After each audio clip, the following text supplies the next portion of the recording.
ನಾನು ಗಾದೆ ಕಾಯಕವೇ ಕೈಲಾಸ ಅನ್ನೋ ಗಾದೆನ ಎಕ್ಸ್ಪ್ಲೇನ್ ಮಾಡಿ ಹೇಳ್ತಾ ಇದ್ದೀನಿ. ನಿಮಗೆ ಇದು ಇಷ್ಟವಾದಲ್ಲಿ ಯೂಸ್ಫುಲ್ ಆದಲ್ಲಿ ಪ್ಲೀಸ್ ನನಗೆ ಲೈಕ್ ಮಾಡಿ ಮತ್ತು ಸಬ್ಸ್ಕ್ರೈಬ್ ಮಾಡಿ. ಗಾದೆಗಳು ವೇದಗಳಿಗೆ ಸಮಾನ, ವೇದ ಸುಳ್ಳಾದರೂ ಗಾದೆ ಸುಳ್ಳಾಗದು ಎಂಬ ಮಾತಿದೆ. ಗಾದೆಗಳು ಹಿರಿಯರ ಅನುಭವದ ನುಡಿಮುತ್ತುಗಳು. ಬಸವಣ್ಣನವರ ವಚನದಲ್ಲಿ ಬರುವ ಕಾಯಕವೇ ಕೈಲಾಸ ತುಂಬ ಅರ್ಥಪೂರ್ಣವಾಗಿದ್ದು ಅದು ಸರ್ವಕಾಲಕ್ಕೂ ಪ್ರಸ್ತುತ. ಗಾದೆಗಳು ವೇದಗಳಿಗೆ ಸಮಾನ. ಯಾವಾಗಲೂ ಗಾದೆಗಳು ವೇದಗಳಿಗೆ ಸಮ ಅಂತ ನಾವು ಹೇಳ್ತೀವಿ. ಒಂದು ಪಕ್ಷ ವೇದ ಸುಳ್ಳಾದರೂ ಗಾದೆ ಎಂದಿಗೂ ಸುಳ್ಳಾಗೋದಿಲ್ಲ ಅನ್ನೋದು ಮಾತಿದೆ. ಗಾದೆಗಳು ಹಿರಿಯರು ಅವರ ಅನುಭವಿಸಿರುವಂತಹ ಇದನ್ನು ಗಾದೆಗಳ ಮೂಲಕ ನಮಗೆ ಹೇಳಿದ್ದಾರೆ.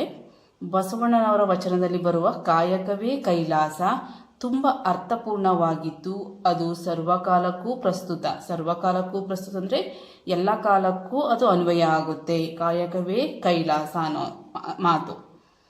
ಬಸವಣ್ಣನವರು ಕಾಯಕವೇ ಕೈಲಾಸ ಎಂದು ದುಡಿಮೆಯ ಮಹತ್ವವನ್ನು ಸಾರಿದರು. ಕಾಯಕ ಎಂದರೆ ದೈಹಿಕ ಶ್ರಮದ ಮೂಲಕ ಸಂಪಾದನೆ ಮಾಡಿ ಜೀವನ ನಡೆಸಬೇಕು. ಸೋಮಾರಿಯಾಗಿ ಕಾಲ ಕಳೆಯದೆ ಕಷ್ಟಪಟ್ಟು ದುಡಿದು ಬದುಕುವುದರಿಂದ ಹಣ ಸಂಪಾದನೆ ಸಾಧ್ಯ. ಬಸವಣ್ಣನವರು ಕಾಯಕವೇ ಕೈಲಾಸ ಎಂಬ ದುಡಿಮೆಯ ಮಹತ್ವವನ್ನು ಸಾರಿದರು.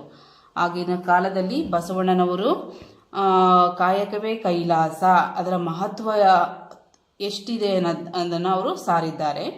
ಕಾಯಕ ಎಂದರೆ ದೈಹಿಕ ಶ್ರಮದ ಮೂಲಕ ಕಷ್ಟಪಟ್ಟು ಸಂಪಾದನೆ ಮಾಡೋದನ್ನು ನಾವು ಕಾಯಕ ಅಥವಾ ಕೆಲಸ. ಸೋಮಾರಿಯಾಗಿ ಕಾಲ ಕಳೆಯದೆ ಕಷ್ಟಪಟ್ಟು ದುಡಿದು ಬದುಕುವುದರಿಂದ ಹಣ ಸಂಪಾದನೆ ಸಾಧ್ಯ. ಮನುಷ್ಯ ಕರ್ಮವೀರನಾಗಿರಬೇಕು, ಸೋಮಾರಿಯಾಗಬಾರದು.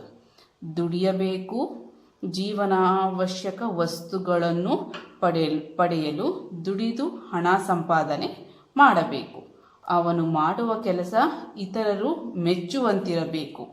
ಆಗಲೇ ಅವನಿಗೆ ಕೈಲಾಸದಂಥ ಸುಖ, ಸ್ವರ್ಗದಂತಹ ನೆಮ್ಮದಿ. ಅವನು ಕಷ್ಟಪಟ್ಟು ದುಡಿದಾಗ ಮಾತ್ರ ಅವನಿಗೆ ಜನರು ಅವನನ್ನು ಮೆಚ್ಕೊಳ್ತಾರೆ. ಹೀನ ಕೃತಿಗಿಳಿದವನಿಗೆ ನರಕದಂತಹ ಕಷ್ಟ ಕಟ್ಟಿಟ್ಟ ಬುದ್ಧಿ. ನಾವು ಯಾವಾಗಲೂ ಕಷ್ಟಪಟ್ಟು ದುಡಿದು ಹಣ ಸಂಪಾದನೆ ಮಾಡಿದಾಗ ಅದರಲ್ಲಿ ಅಷ್ಟು ಸುಖವಿರುತ್ತೆ. ಅಂದರೆ ಕೈಲಾಸದಂತಹ ಸುಖ ಅದರಲ್ಲಿ ಸಿಗುತ್ತೆ.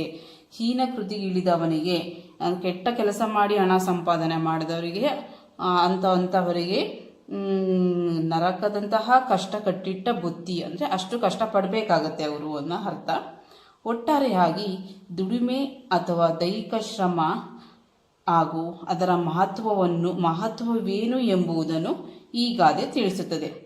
ಈ ಗಾದೆ ಏನು ತಿಳಿಸುತ್ತೆ ನಮಗೆ? ಒಟ್ಟಾರೆಯಾಗಿ ದುಡಿಮೆ ಅಂದರೆ